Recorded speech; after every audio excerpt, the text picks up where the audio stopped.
Now, let's quickly take our viewers through the latest set of visuals that we are bringing to them. This, remember, is from a different angle. As you can see, this is one of the international airports at Dubai. And over here, soon after the plane crashes, you can see the fighter jets just crashed.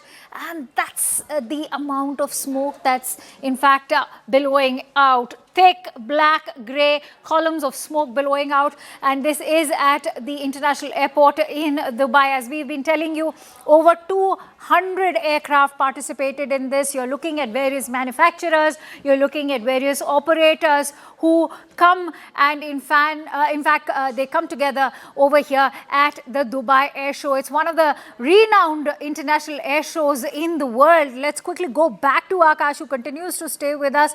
Akash, very disturbing visuals, still not ascertained whether or not the pilot was able to eject. Doesn't seem like a possibility going by the intensity of this crash. But take us through how important this air show has been, and for how long has Tejas been participating in this air show?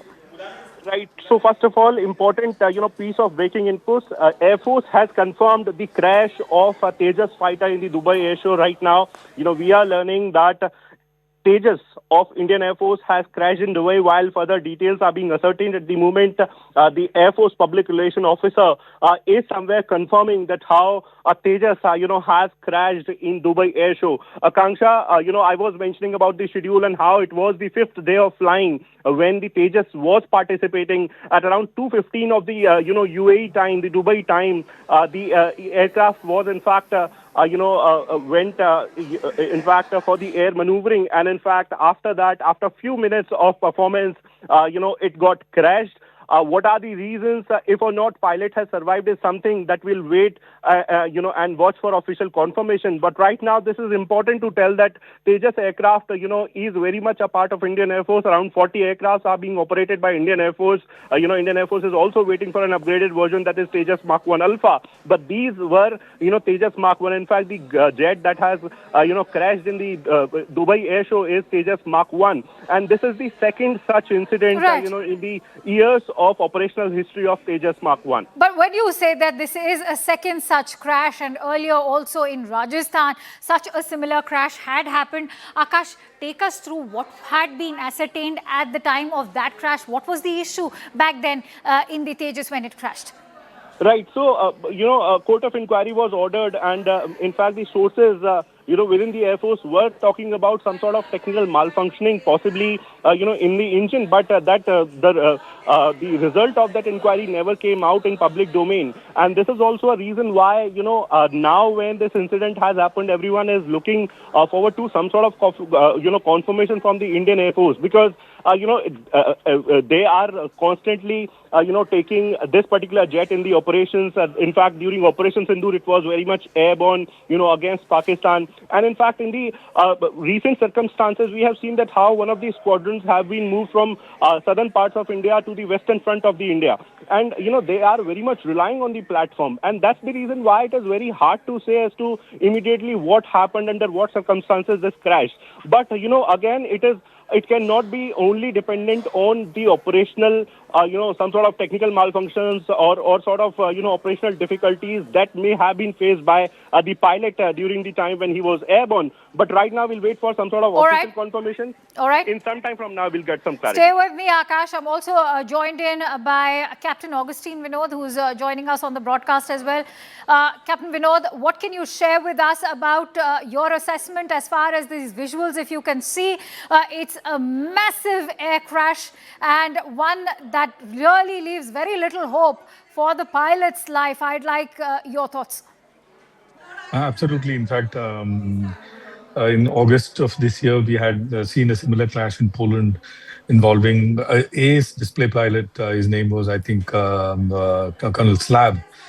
Very similar on an F-16, where the pilot got out, but the aeroplane's capability, we call it the mush. So the mush sort of took him to the ground. And in this case, I guess a couple of meters more and the pilot could have come out alive. But that is the dangers of the low-level aerobatics. We have had one during October, 8th October, where we lost another ace pilot on Mirage 2000 carrying out an aerobatics. His name was Joe Bakshi, Okay. Wing Commander Joe Bakshi that time. He was the commanding officer of my squadron, 7th Squadron. Again, in a downward spiral, roll, he crashed. So this is part of the game in low-level aerobatics. So that any Captain low-level Vinod, aerobatic, what we are also yeah. learning is that this is the second Tejas which has crashed. What can you tell us about the first crash that had happened and what were the reasons behind it? Is there any learning so far from that first previous crash? They both are unrelated True. because first, when first crash happened, I happened to be close to Jaisalmer at that time. It was the technical malfunction. In fact, the aeroplane sort of almost landed. It had small engine trouble. But if you look at any single engine fighter in the history of aviation, Tejas enjoys the best safety Okay. record till date. The amount of flying hours done, the amount of sorties done, vis-a-vis we call it the rate of Type 1 crashes, or where the aeroplane is lost completely. Tejas has the best safety record for any single engine fighter till date, including the Mirage 2000 that we operate an So airfield. interestingly, according to the HAL website, it is the Tejas which is the most advanced version, especially when it comes to these fighter jets. What more can you tell us about this particular iteration? Very true. In fact, it is a fly-by-wire technology. It has multiple computers all the time calculating what should be the control deflection so that the aeroplane does not, disintegrate in air due to mishandling of controls, which in a manual aeroplane you could do it. In Tejas or in Mirage 2000 or in Rafale or any modern jet, you cannot do it. So the pilot's demand is, or pilot's control movement is a demand to the computer, and the computer calculates how much of control deflection to do so that the aeroplane does not overstress itself. So fly-by-wire has its own nuances.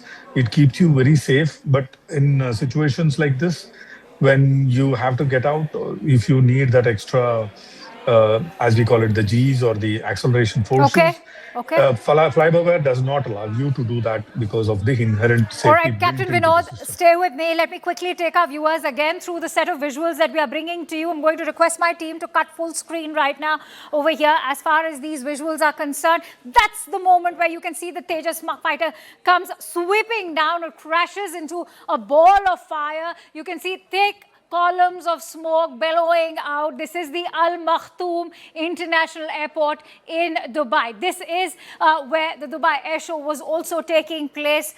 It's in fact also sort of, let me in fact request my team to focus more on these particular visuals where you can see this entire ball of fire. It's going on to indicate the intensity of the crash. I want to quickly go back to Captain Vinod, who continues to stay with us. Captain Vinod, if you can see these visuals, let me quickly go across to Akash also, who continues to stay with us. So Akash, if you can bring us more information coming in from the Indian Air Force, just minutes before you informed our viewers here at CNN News 18 that the Indian Air Force has confirmed this crash. Right. So, Akanksha, this is for the benefit of our viewers. We are learning that on the fifth day of the air performance that was happening, in Dubai Air Show, Tejas aircraft has crashed, and we are learning about this unfortunate story. In fact, we were there tracking all the developments in Dubai. And, till yesterday, I was very much reporting about the maneuvers and the performance of Tejas aircraft and how people were appreciating the performance.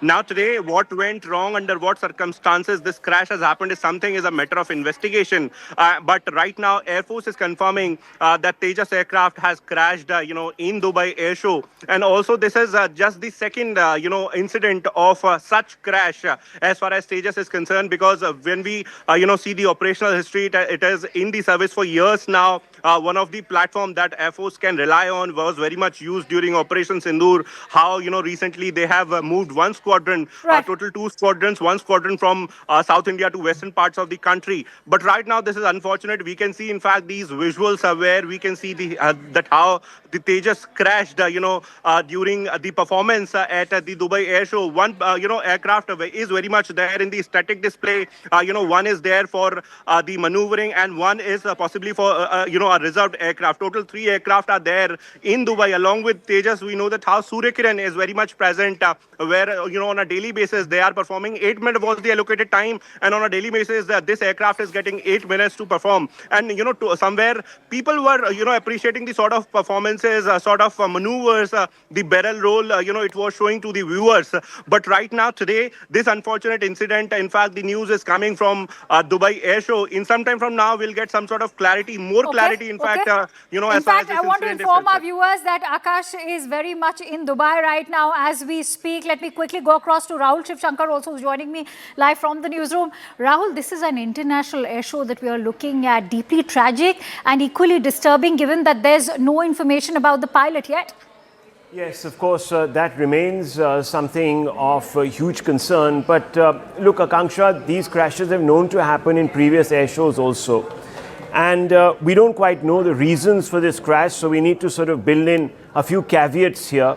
Obviously, at an international air show, when the world's attention is focused on you, and when specifically you've just come off on the back of Operation Sindoor, all eyes were really on the Indian Air Force. And the Tejas has been racking up a lot of praise at this air show over the last 4 days. Remember, this is the 5th time consecutively that the Tejas has been flying and doing sorties at this air show. So it's not all gloom and doom. Yes, of course, we need to find out what has happened to the pilot, if he managed to sort of evacuate in time. We're going to get you those updates. The IAF has confirmed that, of course, this crash has happened, but they're going to update us on the pilot, etc. But fundamentally, I just want to say a couple of things, Akanksha, that we are just about inked a $1 billion deal for the 113 Tejas engines that were going to be supplied to us. So the engines, remember, is one component that India hasn't really got into. The manufacture of that is. So we've been looking for partnerships, and we just inked this deal. Clearly, there have also been questions over the airworthiness to some extent of the Tejas, but a large number of people have come out and given it 5-star ratings, specifically in the LCA category, which is the light combat aircraft category.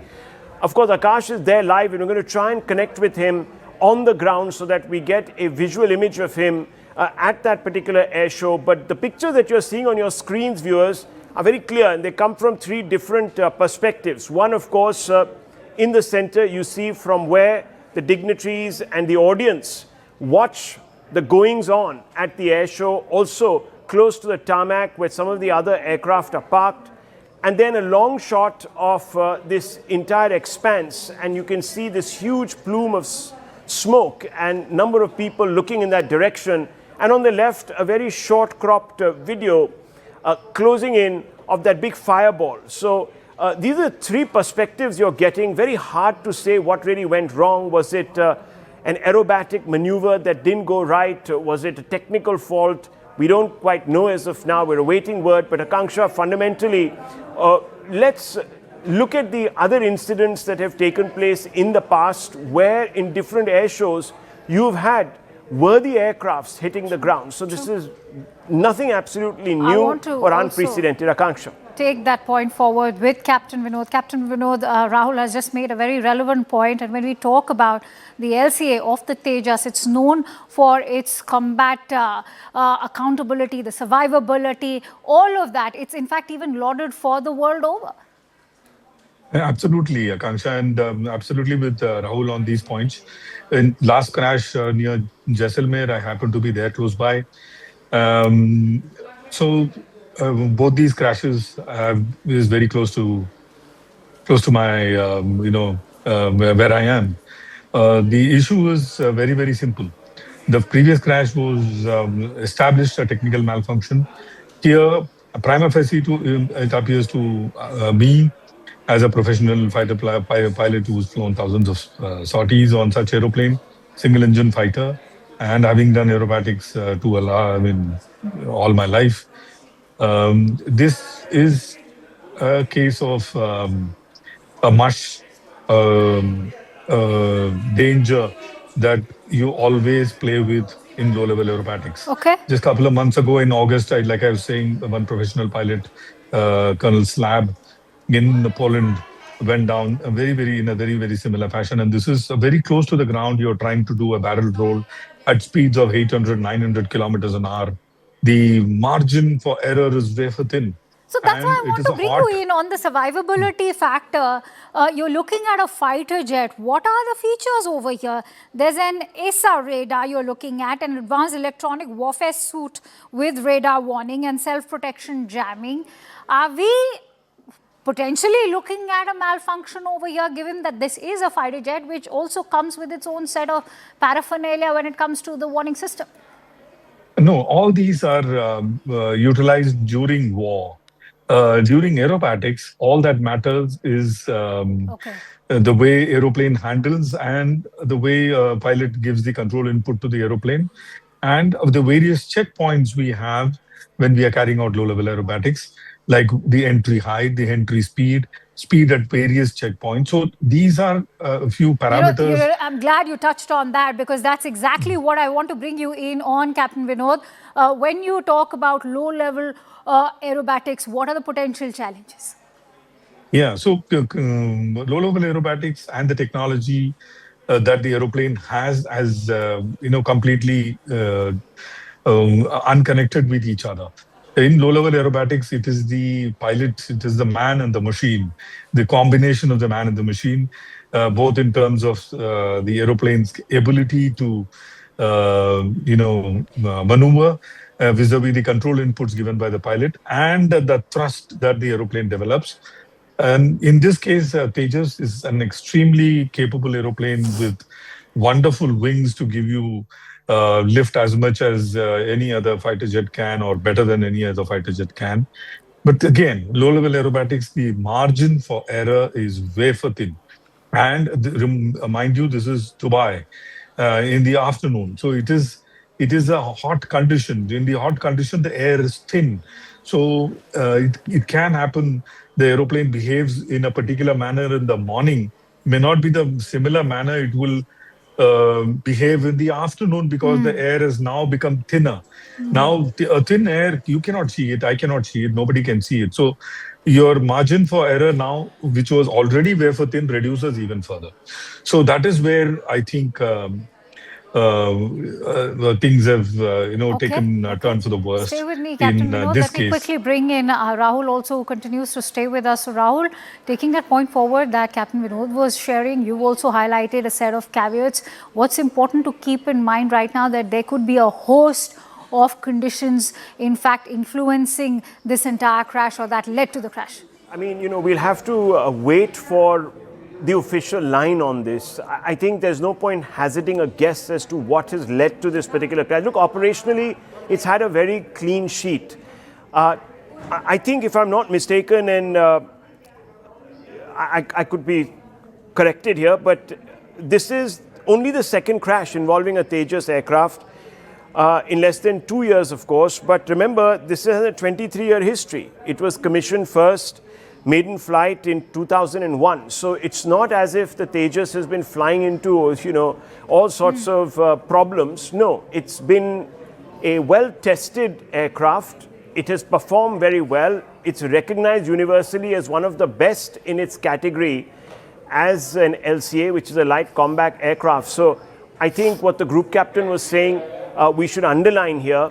Too premature right now to get into the reason. I think our primary concern right now should be about the pilots and his whereabouts. Has he managed to ejaculate safely from that craft? We don't know. Eject safely from that craft? We don't quite know. One hopes that there will be good news on that front. But I just want to go across to the group captain once more. Oh, I think we've lost him. We're going to try and hook up with more experts as we go through. But Akanksha, that's the one thing that we have to bear in mind, that the Tejas has had a clean sheet in the last 20 odd years, 2 decades, since it was first sort of did its maiden sortie. this is only the second instance of a crash. Now, there could be a host of reasons which could have led to this. There are obviously aerobatics that are being performed. Could there have been some things that didn't respond as per expectations? All of this will emerge in just a few hours. I think the IAF will give us an update from people on the ground. Yes. Right.